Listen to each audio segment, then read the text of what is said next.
Sell আসলে অনেকে বলেন যে সেল একটা ইন্টারনাল কোয়ালিটি, কিন্তু কোয়ালিটি থাকলেই হবে না, সেটাকে আপনার শার্প করতে হবে, তাহলেই কিন্তু আপনি পারফরমেন্স দিতে পারবেন, কারণ মার্কেট এখন অনেক কম্পিটিটিভ। অনেকেই আমরা সেলস কি মার্কেটিং কি জিনিসটা নিয়ে গুলিয়ে ফেলি।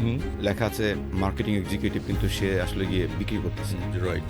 আসলে সেলস কি আর মার্কেটিং কি? ট্রেনের ইঞ্জিন হচ্ছে মার্কেটিং, আর পিছনের কম্পার্টমেন্ট হচ্ছে সেলস। মার্কেটিং ফার্স্ট, সেলস তাকে ফলো করবে। আমার প্রোডাক্টে যখন টাকাটা আসবে আমি তখন সেটাকে সেল বলবো, তার আগে পর্যন্ত সেল আমি বলছি না, কারণ টাকাটা আমার পকেটে আসতেই হবে। অনেকে 3 বছরের একটা কনসেপ্টে কাজ করে যে একই টেরিটরিতে একজন সেলসের মানুষকে 3 বছরের বেশি রাখা উচিত না। আমি এটা সমর্থন করি, কারণ সেলসম্যানের যে স্বভাব রিটেলার বা ডিস্ট্রিবিউটরের সঙ্গে খুব ক্লোজ হয়ে যায়, ফ্যামিলির সঙ্গে জড়িয়ে পড়ে। ধরেন আমি যদি ফিল্ডে নাও যাই ঠিক মতো, হেড অফিসে ফোন করলে বলে হ্যাঁ উনি তো ফিল্ডে আছেন, আমার হলে উনি একটু অ্যাডভোকেসি করে দেন আর কি, আমার ফেভারে বলেন। আমরা কমফোর্ট জোনে থাকতে পছন্দ করি।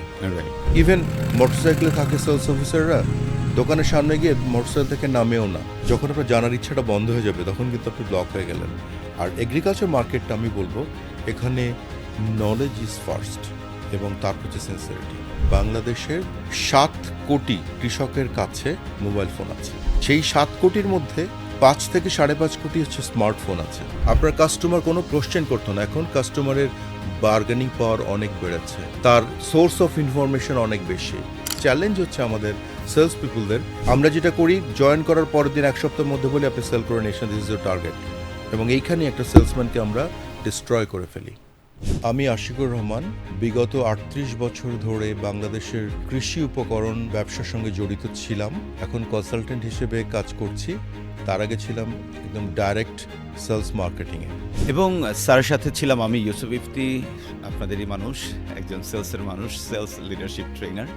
আমাদের আজকে অনেকগুলো বিষয় নিয়ে আমরা কথা বলেছি, তার মধ্যে অন্যতম হচ্ছে একজন সেলস টেরিটরি সেলস অফিসারের 5টা মেইন রোল কী হওয়া দরকার, ডিস্ট্রিবিউটর সেলস কীভাবে বাড়াবেন, এরকম খুবই গুরুত্বপূর্ণ ইস্যু নিয়ে কথা হয়েছে। সো আপনাকেও দেখার আমন্ত্রণ রইল, ডেফিনেটলি আপনি শিখবেন। আসসালামু আলাইকুম।